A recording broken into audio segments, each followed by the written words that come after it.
Hi all, welcome back to our YouTube channel PSC in text book.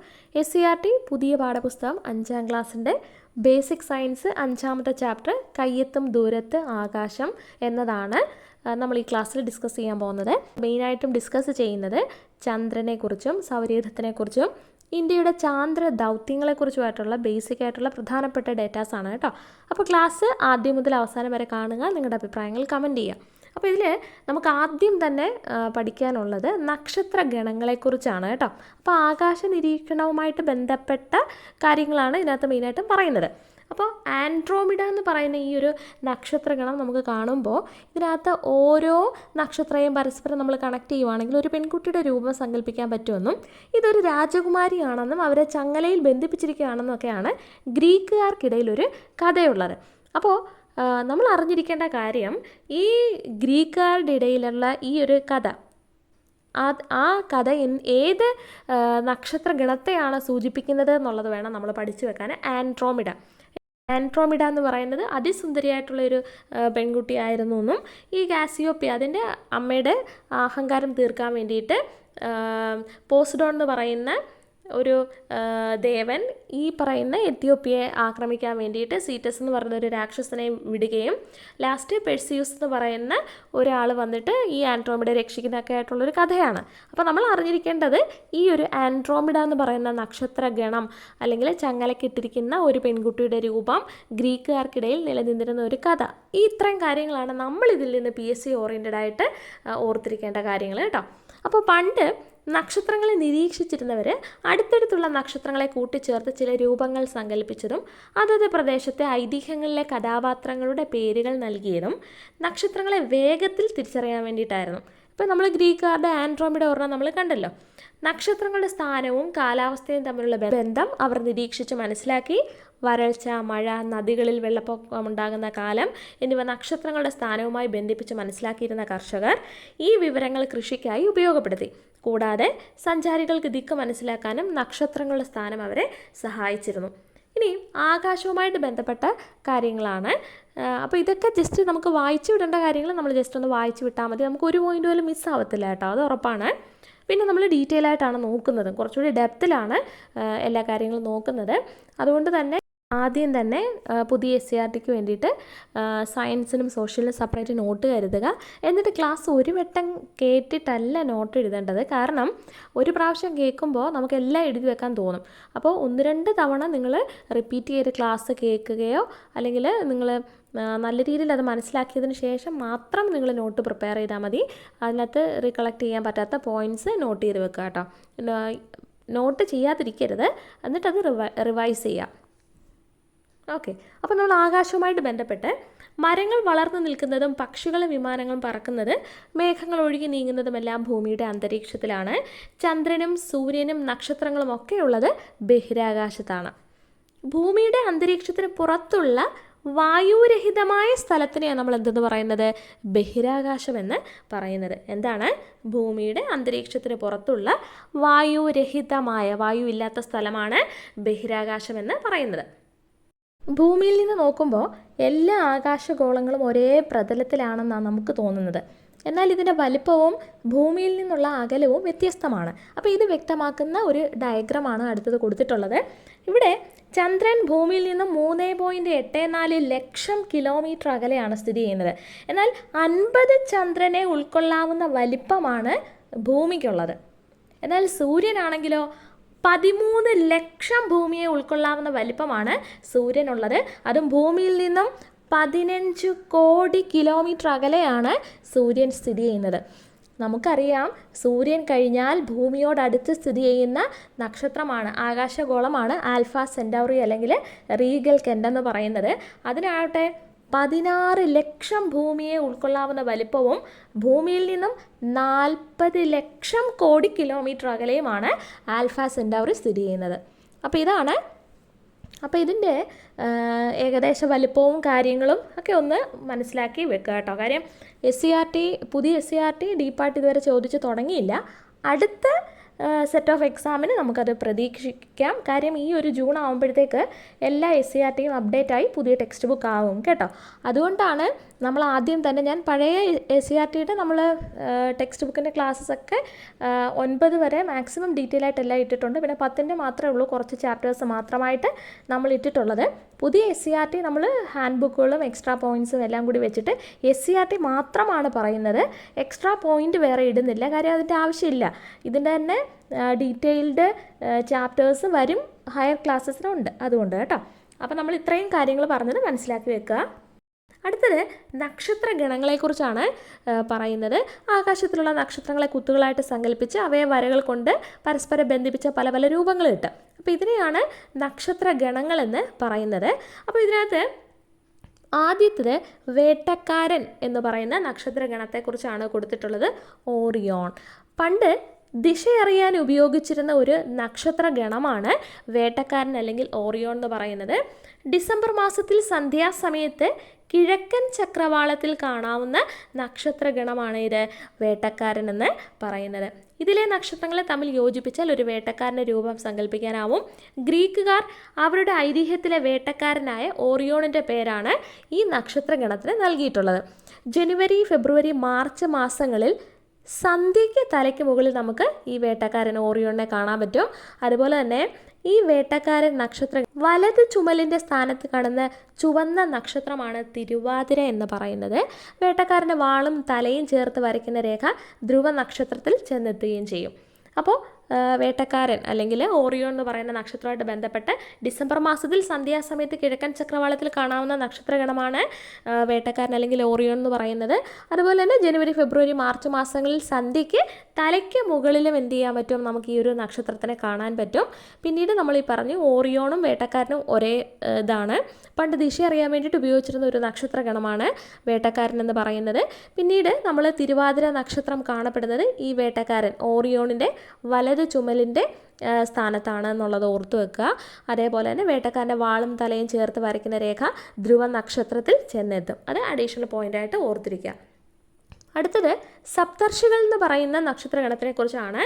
ദൂരദർശിനിയുടെ സഹായമില്ലാതെ April മാസത്തിൽ വടക്കൻ ചക്രവാളത്തിൽ വ്യക്തമായി നിരീക്ഷിക്കാൻ കഴിയുന്ന ഒരു നക്ഷത്രഗണമാണ് സപ്തർഷികൾ എന്ന് പറയുന്നത്.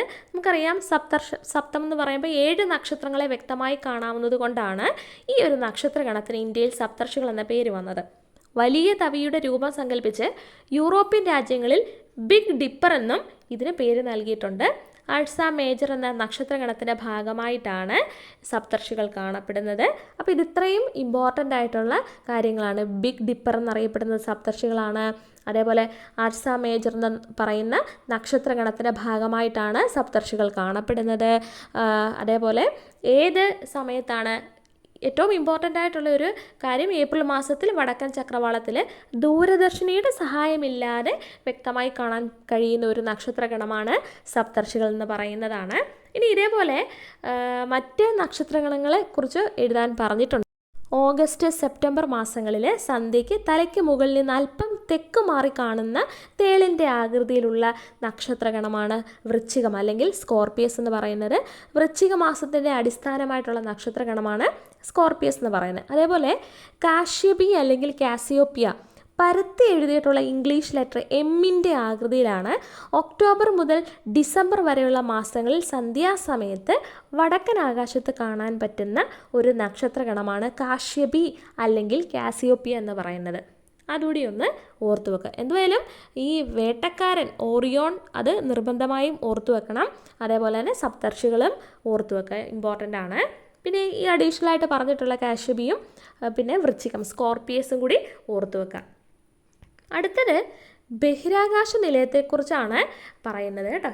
നോക്കൂ, ഒരു ബഹിരാകാശ നിലയത്തിൻ്റെ ചിത്രം കൊടുത്തിട്ടുണ്ട്. നമുക്കറിയാം ബഹിരാകാശ നിരീക്ഷണം നടത്താനും ബന്ധപ്പെട്ട പരീക്ഷണ ഗവേഷണങ്ങൾ നടത്താനുമായിട്ട് ബഹിരാകാശത്ത് ഒരുക്കുന്ന പരീക്ഷണശാലകളാണ് ഈ പറയുന്ന ബഹിരാകാശ നിലയങ്ങളെന്ന് പറയുന്നത്. ഭൂമിയിൽ നിന്ന് ദൂരദർശന അല്ലെങ്കിൽ ടെലിസ്കോപ്പിലൂടെയൊക്കെ ആകാശ നിരീക്ഷണം നടത്തുമ്പോൾ ബഹിരാകാശ ഗോളങ്ങളിൽ നിന്നുള്ള പ്രകാശവും മറ്റ് തരംഗങ്ങളും വായുമണ്ഡലത്തിൽ വെച്ച് വിസരിക്കുന്നതിനാൽ അല്ലെങ്കിൽ ചിന്നിച്ചിതറുന്നതിനാൽ ഏറ്റവും വ്യക്തമായിട്ട് നമുക്ക് എന്ത് ചെയ്യാൻ പറ്റില്ല, കാഴ്ചകളും ചിത്രങ്ങളും ഒന്നും ലഭിക്കത്തുമില്ല. ബഹിരാകാശത്ത് ഇത്തരത്തിലുള്ള വായുമണ്ഡലമൊന്നും ഇല്ലാത്തത് കൊണ്ട് തന്നെ ചിത്രങ്ങളും കാഴ്ചകളൊക്കെ നല്ല ക്വാളിറ്റിയോടെ ലഭിക്കുകയും ചെയ്യും. അതാണ് അതിൻ്റെ ഒരു അഡ്വാൻറ്റേജ് എന്ന് പറയുന്നത്.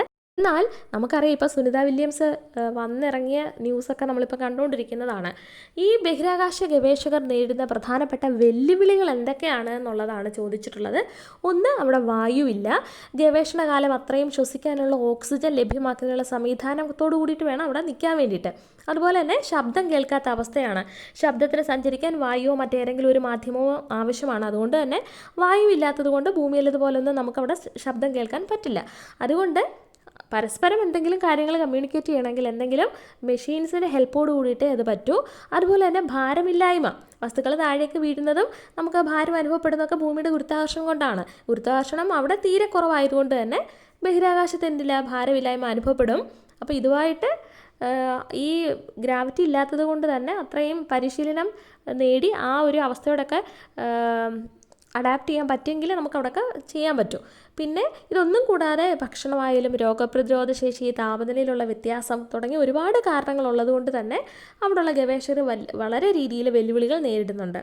ഇനി ചന്ദ്രനെക്കുറിച്ചാണ്. അപ്പോൾ ഇതൊക്കെ നമുക്കൊന്ന് വായിച്ചു വിട്ടാൽ മതി, ഇന്ന കാര്യങ്ങളുണ്ട് എന്നുള്ളതൊന്ന് അറിഞ്ഞു വിട്ടാൽ മതി.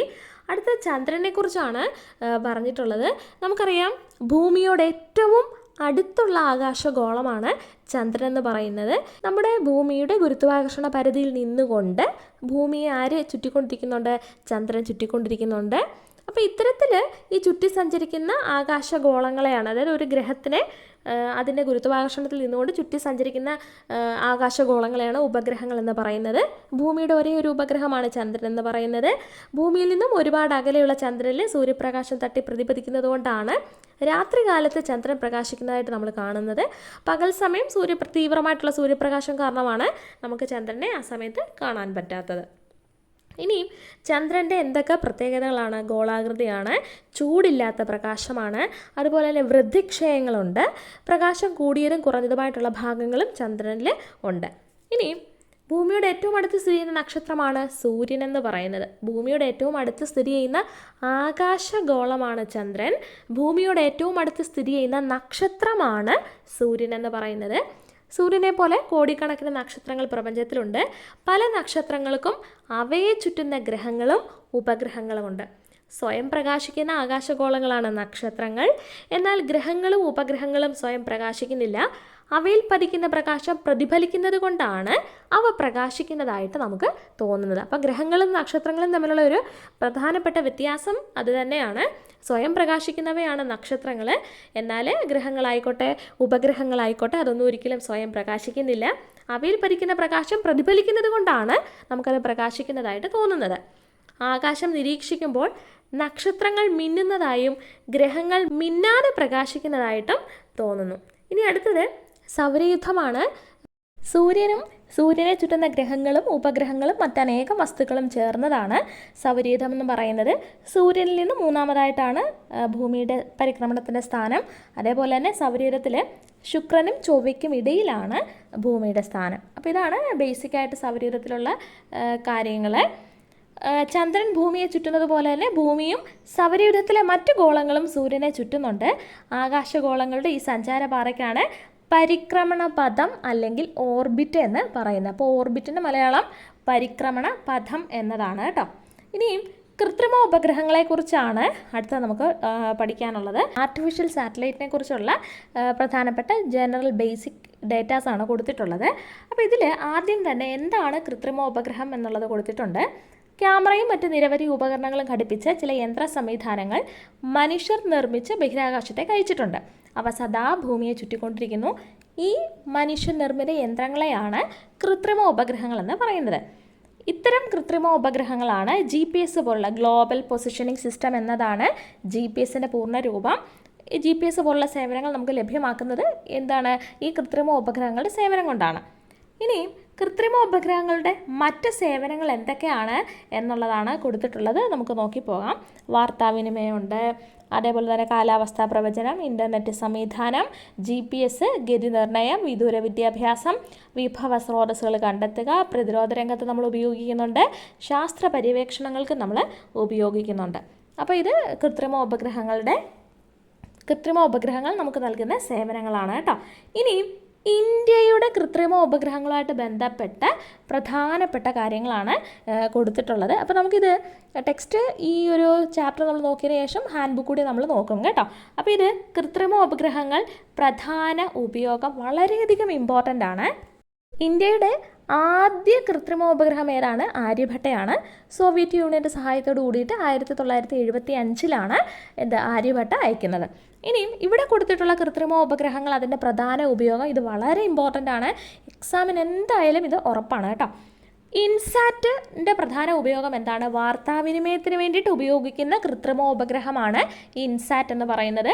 എജിസാറ്റ്, ആ പേരിൽ തന്നെ എഡ്യൂക്കേഷൻ, വിദ്യാഭ്യാസം നമുക്ക് കിട്ടും. IRNSS ഗതിനിർണ്ണയമാണ്. IRNSS നമുക്കറിയാം, Indian regional navigation satellite system. IRNSS എന്താണ്? ഇന്ത്യൻ റീജിയണൽ നാവിഗേഷൻ സാറ്റലൈറ്റ് സിസ്റ്റമാണ്. നമുക്കറിയാം GPS-ന് സമാനമായിട്ടുള്ള ഇന്ത്യൻ സംവിധാനമാണ് IRNSS എന്ന് പറയുന്നത്. ഗതിനിർണ്ണയത്തിന് വേണ്ടിയിട്ട് ഉപയോഗിക്കുന്നു. അടുത്തത് കാർട്ടോസാറ്റ്. കാർട്ടോസാറ്റ് ഭൗമ നിരീക്ഷണത്തിന് വേണ്ടിയിട്ട് ഉപയോഗിക്കുന്ന കൃത്രിമ ഉപഗ്രഹമാണ് കാർട്ടോസാറ്റ്. കാർട്ടോസാറ്റ് ഭൗമ നിരീക്ഷണം. ആസ്ട്രോസാറ്റ് ആണെങ്കിലോ ജ്യോതിശാസ്ത്ര പഠനത്തിന് വേണ്ടിയിട്ടുള്ളതാണ് ആസ്ട്രോസാറ്റ് എന്ന് പറയുന്നത്. ആസ്ട്രോസാറ്റ് ജ്യോതിശാസ്ത്ര പഠനമാണ്. GSAT-7 എമിസാറ്റും പ്രതിരോധ ആവശ്യങ്ങൾക്ക് വേണ്ടിയിട്ട് ഉപയോഗിക്കുന്നതാണ്. GSAT-7 എമിസാറ്റും കേട്ടോ. അടുത്തതായിട്ട് IRNSS ഒന്നുകൂടി പറഞ്ഞിട്ടുണ്ട്, ഇത് ഇമ്പോർട്ടൻ്റ് ആണ്. നാം വികസിപ്പിച്ച ഒരു സ്വതന്ത്ര പ്രാദേശിക ഗതി നിർണയ ഉപഗ്രഹ സംവിധാനമാണ് Indian regional navigation satellite system എന്ന് പറയുന്നത്. GPS-ന് സമാനമായിട്ടുള്ള ഇന്ത്യൻ സംവിധാനമാണിത്. ഉറപ്പായിട്ടും ഇതിൻ്റെ പൂർണ്ണരൂപം പഠിച്ചു വെക്കുക, ഇത് ഇമ്പോർട്ടൻ്റ് ആണ്. ഇപ്പം നമ്മൾ 5ാം ക്ലാസ്സിൻ്റെ ടെക്സ്റ്റ് ബുക്കാണ് ഇപ്പം പറയുന്നത്. അപ്പോൾ ഇത് ഇങ്ങനെ വൺ വേർഡായിട്ട് ഇടുന്നതിനേക്കാളും അത്യാവശ്യം നമ്മൾ ഡെപ്തിൽ 1-2 തവണ, ഞാൻ പറഞ്ഞല്ലോ നമ്മൾ 2-3 പ്രാവശ്യം ക്ലാസ് കേട്ടതിന് ശേഷം മാത്രം ഇതിൻ്റെ നോട്ട്സ് എഴുതാൻ ശ്രമിക്കുക. അല്ലെങ്കിൽ നമുക്ക് എല്ലാം എഴുതി വെക്കാൻ ചിലർക്കെങ്കിലും ഒരു ടെൻഡൻസി തോന്നും. അപ്പോൾ അത് നമുക്ക് സമയം ഒരുപാട് പോകും കേട്ടോ. അതുകൊണ്ടാണ്. അപ്പോൾ IRNSS എന്താണ്? Indian regional navigation satellite system. ചില ദിവസങ്ങളിൽ രാത്രികാലങ്ങളിൽ നമ്മൾ ആകാശത്ത് നോക്കുമ്പോൾ ചന്ദ്രനും അതുപോലെ നക്ഷത്രങ്ങളും മറ്റ് ഗ്രഹങ്ങളും ഒന്നും അല്ലാതെ ഈ മെല്ലെ പൊട്ടുപോലെ ഇങ്ങനെ തിളങ്ങുന്ന വളരെ ചെറിയ സാധനം എന്തോ ഇങ്ങനെ നീങ്ങുന്ന പോലെ നമുക്ക് തോന്നത്തില്ലേ? അത് എന്താണ്? മിക്കതും കൃത്രിമോപഗ്രഹങ്ങളായിരിക്കും. അടുത്തത് റോക്കറ്റുകളെക്കുറിച്ചാണ് നമ്മൾ പറയുന്നത് കേട്ടോ. നമ്മൾ പറഞ്ഞു ബഹിരാകാശ പഠനത്തിനായിട്ട് കൃത്രിമോപഗ്രഹങ്ങളുടെ കാര്യം പറഞ്ഞു. ഈ കൃത്രിമോപഗ്രഹങ്ങളെയും മനുഷ്യനെയും ഒക്കെ ബഹിരാകാശത്തെത്തിക്കാൻ ഉപയോഗിക്കുന്ന വിക്ഷേപണ വാഹനങ്ങൾക്കാണ് നമ്മൾ എന്തെന്ന് പറയുന്നത്? റോക്കറ്റുകളെന്ന് പറയുന്നത് കേട്ടോ. കൃത്രിമ ഉപഗ്രഹങ്ങളെയും ബഹിരാകാശ വാഹനങ്ങളെയും റോക്കറ്റുകൾ ഉപയോഗിച്ചാണ് വിക്ഷേപണം ചെയ്യുന്നത്. നമുക്ക് നമ്മുടെ രാജ്യത്തിൻ്റെ ബഹിരാകാശ പദ്ധതികൾ ആസൂത്രണം ചെയ്ത് നടപ്പിലാക്കുന്ന ബഹിരാകാശ സ്ഥാപനമാണ് ISRO എന്ന് പറയുന്നത്. എന്താണ്? ഇന്ത്യൻ സ്പേസ് റിസർച്ച് ഓർഗനൈസേഷനാണ് കേട്ടോ. ഇന്ത്യൻ ബഹിരാകാശ ഗവേഷണ സംഘടനയാണ് ISRO എന്ന് പറയുന്നത്. 1969 ഓഗസ്റ്റ് 15 ISRO സ്ഥാപിതമായത്. ബാംഗ്ലൂരാണ് ആസ്ഥാനം. ആദ്യ ചെയർമാൻ വിക്രം സാരാഭായി ആണ്. ISROയുടെ ഇപ്പോഴത്തെ ചെയർമാൻ V നാരായണനാണ്. ഇസ്രോയുടെ അധീനതയിലുള്ള വിക്ഷേപണ സ്ഥലങ്ങൾ ഏതൊക്കെയാണ് എന്നുള്ളതാണ്: സതീഷ് ധവാൻ സ്പേസ് സെൻറ്റർ ശ്രീഹരിക്കോട്ട, തുമ്പ റോക്കറ്റ് വിക്ഷേപണ നിലയം തിരുവനന്തപുരം, അതേപോലെ കുലശേഖരപട്ടണം സ്പേസ് പോർട്ട് തൂത്തുക്കുടി. ഇതാണ് പ്രധാനപ്പെട്ട വിക്ഷേപണ സ്ഥലങ്ങൾ എന്ന് പറയുന്നത്. ഇതിൽ നമുക്ക് ടെക്സ്റ്റിലുള്ള കാര്യങ്ങൾ അടുത്ത് നോക്കാം. തുമ്പ റോക്കറ്റ് വിക്ഷേപണ കേന്ദ്രമാണ് കേട്ടോ. ഇന്ത്യയിലെ ആദ്യത്തെ റോക്കറ്റ് വിക്ഷേപണ കേന്ദ്രമാണ് ഏത്? തുമ്പ റോക്കറ്റ് വിക്ഷേപണ കേന്ദ്രം എന്ന് പറയുന്നത് കേരളത്തിലെ തിരുവനന്തപുരം ജില്ലയിലാണ് സ്ഥിതി ചെയ്യുന്നത്. 1963 നവംബർ 21 തുമ്പ റോക്കറ്റ് വിക്ഷേപണ കേന്ദ്രം സ്ഥാപിതമായത്. തുമ്പ റോക്കറ്റ് വിക്ഷേപണ കേന്ദ്രത്തിൻ്റെ മുഴുവൻ പേരെന്താണെന്നറിയാമോ? തുമ്പ ഇക്വിറ്റോറിയൽ റോക്കറ്റ് ലോഞ്ചിങ് സ്റ്റേഷനാണ്, TERLS. അപ്പോൾ ഈ തുമ്പ റോക്കറ്റ് വിക്ഷേപണ കേന്ദ്രം എന്ന് കാണുമ്പോഴാണ് പെട്ടെന്ന് മനസ്സിലാവുന്നത്. അപ്പോൾ ഓർത്തിരിക്കുക, TERLS എന്താണ്? ഇത് തന്നെയാണ്, അതിൻ്റെ മുഴുവൻ പേരാണ് TERLS. T Thumba, E equatorial, R rocket, L launching, S station. Thumba equatorial rocket launching station. ഇവിടുന്ന് വിക്ഷേപിച്ച ആദ്യ റോക്കറ്റ് ഏതാണ്? 1963 നവംബർ 21 നൈക്ക് അപ്പാച്ചെ റോക്കറ്റാണ്. ഇന്ത്യയിൽ വികസിപ്പിച്ച ആദ്യ റോക്കറ്റാണ് രോഹിണി എന്ന് പറയുന്നത്, രോഹിണി 75. 1967 നവംബർ 20 രോഹിണി 75 എന്ന് പറയുന്നത് വിക്ഷേപിച്ചത്. അതേപോലെ ഇന്ത്യൻ ബഹിരാകാശ പദ്ധതിയുടെ പിതാവായ വിക്രം സാരാഭായ് 1971 ഡിസംബറിൽ അന്തരിച്ചു. അദ്ദേഹത്തോടുള്ള ആദര സൂചകമായിട്ട് ഈ TERLSന് Vikram Sarabhai space centre VSSC എന്ന് പുനർനാമകരണം ചെയ്തു. അടുത്തത് സതീഷ് ധവാൻ സ്പേസ് സെൻറ്ററിനെ കുറിച്ചാണ്. ആന്ധ്രാപ്രദേശിലെ ശ്രീഹരിക്കോട്ടയിൽ സ്ഥിതി ചെയ്യുന്നു. 1971 ഒക്ടോബറിലാണ് പ്രവർത്തനം ആരംഭിച്ചത്. 2 വിക്ഷേപണ തറകളുണ്ട്. ശ്രീഹരിക്കോട്ട റേഞ്ച് അഥവാ SHAR, ശ്രീഹരിക്കോട്ട റേഞ്ചാണ് SHAR. അതേപോലെ 2002 മുതൽ മുൻ ISRO ചെയർമാൻ സതീഷ് ധവാൻ്റെ പേരിലാണ് ഇത് അറിയപ്പെടുന്നത്. 2002 മുതലാണ് സതീഷ് ധവാൻ സ്പേസ് സെൻറ്റർ എന്ന് അറിയപ്പെടുന്നത്. ഇനിയും കുലശേഖരപട്ടണം സ്പേസ് പോർട്ട് പറഞ്ഞല്ലോ, തമിഴ്നാട്ടിലെ തൂത്തുക്കുടിയിലെ കുലശേഖരപട്ടണത്താണ് 2024 ഫെബ്രുവരിയിൽ ഈ ഒരു നിലയത്തിന് തറക്കല്ലിട്ടത്. 2200 ഏക്കറിലധികം വ്യാപിച്ചു കിടക്കുന്ന ഈ റോക്കറ്റ് 2026 കൂടിയിട്ട് കംപ്ലീറ്റ് ചെയ്യാന്ന് പറയുന്നുണ്ട്. ഒരു വർഷം 24 ഉപഗ്രഹങ്ങൾ വരെ വിക്ഷേപിക്കാനുള്ള ശേഷിയാണ് കുലശേഖരപട്ടണം സ്പേസ് പോർട്ടിന് ഉള്ളത്. ഇന്ത്യൻ ബഹിരാകാശ പദ്ധതിയുടെ പിതാവാണ് വിക്രം സാരാഭായ് എന്ന് പറയുന്നത്. ഇന്ത്യയിൽ ബഹിരാകാശ സാങ്കേതിക വിദ്യ വികസിപ്പിക്കുന്നതിൽ അദ്ദേഹം പ്രധാന പങ്ക് വഹിച്ചിട്ടുണ്ട്. ഇദ്ദേഹത്തോടുള്ള ബഹുമാനാർത്ഥമാണ് തിരുവനന്തപുരത്തെ ബഹിരാകാശ ഗവേഷണ സ്ഥാപനത്തിന് വിക്രം സാരാഭായ് സ്പേസ് സെൻറ്റർ എന്നും ചന്ദ്രയാൻ്റെ ലാൻഡറിന് വിക്രം എന്നും പേര് നൽകിയത്. ഇനി ഓർത്തിരിക്കേണ്ട കാര്യം, 1962 ഇദ്ദേഹം ഇന്ത്യൻ ബഹിരാകാശ ഗവേഷണ സമിതി അധ്യക്ഷനായി ചുമതലയേറ്റത്. 1961 ആ വർഷം തന്നെ, അതായത് 1962 തന്നെ അദ്ദേഹത്തിന് ശാന്തി സ്വരൂപ് ഭട്നഗർ പുരസ്കാരവും ലഭിച്ചിട്ടുണ്ട്. അതേപോലെ 1966 ഇന്ത്യൻ അണുശക്തി കമ്മീഷൻ ചെയർമാനായി അദ്ദേഹം സ്ഥാനമേറ്റു. 1966 തന്നെ പത്മഭൂഷൺ നൽകി രാജ്യം അദ്ദേഹത്തെ ആദരിക്കുകയും ചെയ്തു. 1971 ഡിസംബറിലാണ് ഇദ്ദേഹം അന്തരിച്ചത്. അപ്പോൾ 62 ബഹിരാകാശ ഗവേഷണ സമിതി അധ്യക്ഷനായി ചുമതലയേറ്റു. ആ 62 തന്നെ ശാന്തി സ്വരൂപ് ഭട്നഗർ പുരസ്കാരം ലഭിച്ചു. 66 ഇന്ത്യൻ അണുശക്തി കമ്മീഷൻ ചെയർമാനായി സ്ഥാനമേറ്റു. അതേ വർഷം തന്നെ പത്മഭൂഷൺ നൽകി അദ്ദേഹത്തിനെ ആദരിക്കുകയും ചെയ്തു. അടുത്തത് സതീഷ് ധവാനുമായിട്ട് ബന്ധപ്പെട്ട കാര്യം. ഇസ്രോയുടെ ചെയർമാനായിരുന്നു സതീഷ് ധവാൻ. ഇന്ത്യയുടെ തനതായ ബഹിരാകാശ സാങ്കേതിക വിദ്യകൾ വികസിപ്പിക്കുന്നതിന് നേതൃത്വം നൽകി. ഇദ്ദേഹത്തിൻ്റെ സ്മരണയ്ക്കാണ് ശ്രീഹരിക്കോട്ടയിലെ റോക്കറ്റ് വിക്ഷേപണ കേന്ദ്രം സതീഷ് ധവാൻ സ്പേസ് സെൻറ്റർ എന്ന പേരിൽ അറിയപ്പെട്ടത്. അടുത്തത് ടെക്സ്റ്റ് ബുക്കിൽ ചാന്ദ്രയാത്രകളെക്കുറിച്ചാണ് പറയുന്നത്. ചാന്ദ്ര ദൗത്യത്തിനെക്കുറിച്ചും പറയുന്നുണ്ട്. അമേരിക്കൻ ബഹിരാകാശ ഗവേഷണ സ്ഥാപനമായ നാസയുടെ അപ്പോളോ 11 എന്ന ചാന്ദ്ര പര്യവേക്ഷണ പേടകത്തിലാണ് നീൽ ആംസ്ട്രോങ്ങും എഡ്വിൻ ആൽഡ്രിനും ആദ്യമായി ചന്ദ്രനിൽ ഇറങ്ങിയത്.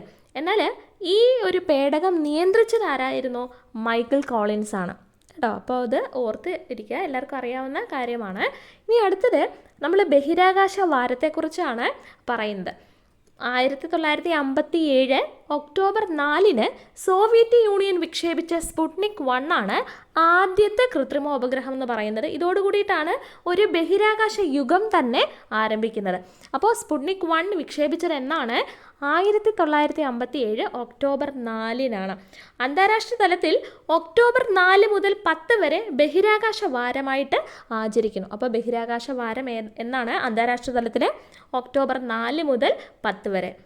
സ്പുട്നിക് 1 വിക്ഷേപണത്തിൻ്റെയും 1967 ഒക്ടോബർ 10 നിലവിൽ വന്ന അന്താരാഷ്ട്ര ബഹിരാകാശ സമാധാന ഉടമ്പടിയുടെയും സ്മരണയ്ക്കായിട്ടാണ് ഒക്ടോബർ 4 മുതൽ ഒക്ടോബർ 10 വരെ ബഹിരാകാശ വാരം ആചരിക്കുന്നത്. അപ്പോൾ 1957 ഒക്ടോബർ 4 സ്പുട്നിക് 1 ആദ്യത്തെ കൃത്രിമോപഗ്രഹം വിക്ഷേപിച്ചു. അതേപോലെ 1967 ഒക്ടോബർ 10 അന്താരാഷ്ട്ര ബഹിരാകാശ സമാധാന ഉടമ്പടി നിലവിൽ വന്നു. ഇമ്പോർട്ടൻ്റ് ആണ് കേട്ടോ. 1967 ഒക്ടോബർ 10 അന്താരാഷ്ട്ര ബഹിരാകാശ സമാധാന ഉടമ്പടി നിലവിൽ വന്നു. അടുത്തത് ഇന്ത്യയുടെ ചാന്ദ്ര ദൗത്യങ്ങളെക്കുറിച്ചാണ്. ഏതൊക്കെയാണ് ഇന്ത്യയുടെ ചാന്ദ്ര ദൗത്യങ്ങൾ? ചന്ദ്രയാൻ 1 ആദ്യത്തെ നമുക്ക് നോക്കാം. നമ്മുടെ രാജ്യത്തിൻ്റെ ആദ്യ ചാന്ദ്ര പര്യവേക്ഷണ പേടകമാണ് ചന്ദ്രയാൻ 1 എന്ന് പറയുന്നത്. 2008 ഒക്ടോബർ 22 ശ്രീഹരിക്കോട്ടയിൽ നിന്ന് ചന്ദ്രയാൻ 1 വിക്ഷേപിച്ചത്. ചന്ദ്രൻ്റെ 100 കിലോമീറ്റർ അകലെയുള്ള പരിക്രമണ പഥത്തിലൂടെ ചുറ്റി സഞ്ചരിച്ച് ചന്ദ്രൻ്റെ ഉപരിതലത്തെക്കുറിച്ച് പഠനം നടത്തുകയാണ് ചന്ദ്രയാൻ 1 ചെയ്തത്. ഇമ്പോർട്ടൻ്റ് ആണ്.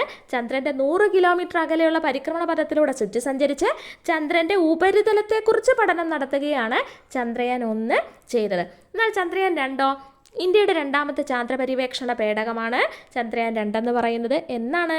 2019 ജൂലൈ 22-നാണ് ചന്ദ്രയാൻ 2 വിക്ഷേപിച്ചത്. 2 ഉണ്ട്. ചന്ദ്രയാൻ 2 ജൂലൈ 22.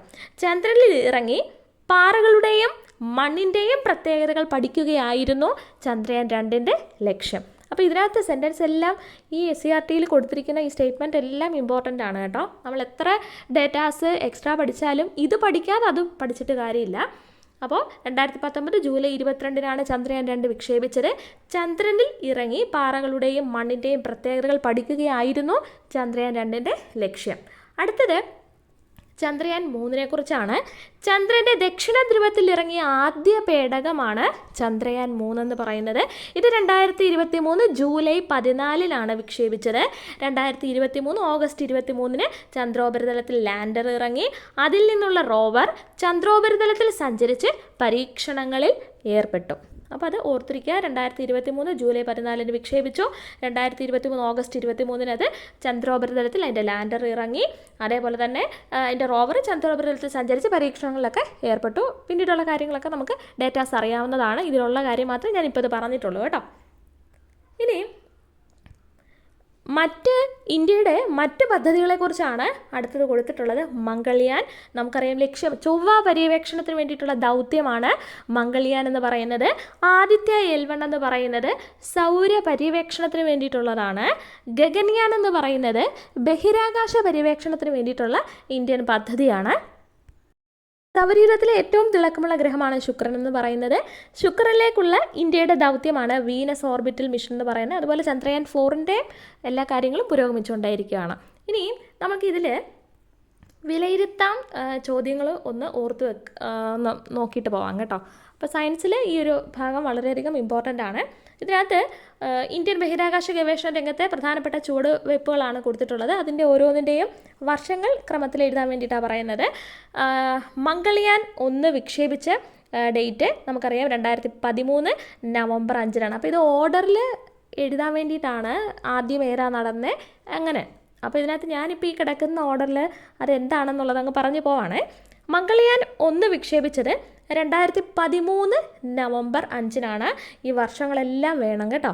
ഇൻസാറ്റ് 1 വിക്ഷേപിച്ചത് 1982 ഏപ്രിൽ 10-നാണ്. ഇത് ഓർത്തിരിക്കുക. ഇതെന്നിട്ട് നമുക്ക് അറിയാമല്ലോ സ്റ്റേറ്റ്മെൻറ്റ് തന്നിട്ട് തെറ്റേത് ശരിയേത് എന്നൊക്കെ പറഞ്ഞിട്ട് ചോദിക്കും. അപ്പോൾ മംഗൾയാൻ 1 വിക്ഷേപിച്ചത് 2013 നവംബർ 5-നാണ്. ഇൻസാറ്റ് 1 വിക്ഷേപിച്ചത് 1982 ഏപ്രിൽ 10-നാണ്. ആദിത്യ L1 വിക്ഷേപണ ഡേറ്റ് 2023 സെപ്റ്റംബർ 2-നാണ്. ISRO നിലവിൽ വന്നത് 1969 ഓഗസ്റ്റ് മാസം 15-ാം തീയതിയാണ്. ചന്ദ്രയാൻ 1-ൻ്റെ വിക്ഷേപണം 2008 ഒക്ടോബർ 22-നാണ്. ആര്യഭട്ട 1 വിക്ഷേപിച്ചത് 1975 ഏപ്രിൽ 19-നാണ്. അപ്പോൾ ഇത്രയും ഡേറ്റും ഉറപ്പായിട്ടും തീയതി ഉൾപ്പെടെ എല്ലാം പഠിച്ചു വെക്കേണ്ടതാണ് കേട്ടോ. മംഗൾയാൻ 1 വിക്ഷേപിച്ചത് 2013 നവംബർ 5-നാണ്. ഇൻസാറ്റ് 1 വിക്ഷേപിച്ചത് 1982 ഏപ്രിൽ 10-നാണ്. ആദിത്യ L1 വിക്ഷേപിച്ചത് 2023 സെപ്റ്റംബർ 2-നാണ്. ISRO നിലവിൽ വന്നത് 1969 ഓഗസ്റ്റ് 15-നാണ്. ചന്ദ്രയാൻ 1 വിക്ഷേപിച്ചത് 2008 ഒക്ടോബർ 22-നാണ്. ആര്യഭട്ട 1 വിക്ഷേപിച്ചത് 1975 ഏപ്രിൽ മാസം 19-ാം തീയതിയാണ് കേട്ടോ. അടുത്തത് മാച്ച് ദ ഫോളോയിങ് ആയിട്ട് കൊടുത്തിട്ടുള്ളതാണ്. നമുക്കൊന്ന് നോക്കിപ്പോവാം. ഭൂമിയുടെ ഉപഗ്രഹം ചന്ദ്രനാണ്. കാലാവസ്ഥ പ്രവചനത്തിന് സഹായിക്കുന്നത് കൃത്രിമോപഗ്രഹങ്ങളാണ്. കൃത്രിമോപഗ്രഹങ്ങളെ ബഹിരാകാശത്തേക്ക് എത്തിക്കാൻ ഉപയോഗിക്കുന്നത് റോക്കറ്റുകളാണ്. ഗ്രഹങ്ങളെ ചുറ്റിക്കൊണ്ടിരിക്കുന്ന ആകാശ വസ്തുക്കളെയാണ് നമ്മൾ ഉപഗ്രഹങ്ങൾ എന്ന് പറയുന്നത്. സ്വയം പ്രകാശിക്കുന്നത് ഈ കൂട്ടത്തിൽ ആരാണ്? സൂര്യനാണ്. അപ്പോൾ സാധാരണ ഞാൻ ഈ വിലയിരുത്താം സെക്ഷൻ നമ്മൾ നോക്കിയിട്ട് മറ്റുള്ളത് നമ്മൾ നോക്കത്തില്ല കേട്ടോ. പക്ഷേ ഇവിടെ നമ്മൾ PSCക്ക് പഠിക്കുന്നത് കൊണ്ട് തന്നെ ഇവിടെ വേറൊരു സാധനം കൂടി കിടപ്പുണ്ട്. തുടർ പ്രവർത്തനങ്ങളുണ്ട് കേട്ടോ. അപ്പോൾ അതിനകത്തൊരു പസിൽ ഫില്ല് ചെയ്യാൻ വേണ്ടിയിട്ട് പദപ്രശ്നം കൊടുത്തിട്ടുണ്ട്. അപ്പോൾ ഇതിനകത്ത് നമുക്ക് വേണ്ടുന്ന ഓരോ കാര്യങ്ങളും നോട്ട് ചെയ്യാം. ഇത് ഇമ്പോർട്ടൻ്റ് ആണ് PSC ഓറിയൻറ്റഡ് ആയിട്ട് കേട്ടോ. ചന്ദ്രനിലേക്ക് വനിതകളെ കൂടി അയക്കാനുള്ള നാസയുടെ ദൗത്യമാണ് ആദ്യത്തെ ചോദിച്ചത്. ഏതാണ്? ആർട്ടമിസ് ആണ് ഇല്ലേ? ചന്ദ്രനിലേക്ക് വനിതകളെ കൂടി അയക്കാനുള്ള നാസയുടെ ആദ്യ ദൗത്യം ഏതായിരുന്നു? ആർട്ടമിസ് ആണ്. അതുപോലെ ആദ്യ കൃത്രിമ ഉപഗ്രഹം ഏതാണ്? സ്പുട്നിക് ആണ്. ആദ്യകാല ഇറ്റാലിയൻ ജ്യോതിശാസ്ത്രജ്ഞനെ കുറിച്ച് ചോദിച്ചിട്ടുണ്ട്. ഇറ്റാലിയൻ എന്ന് കേൾക്കുമ്പോഴേ ഗലീലിയോ ഓർത്തോണം.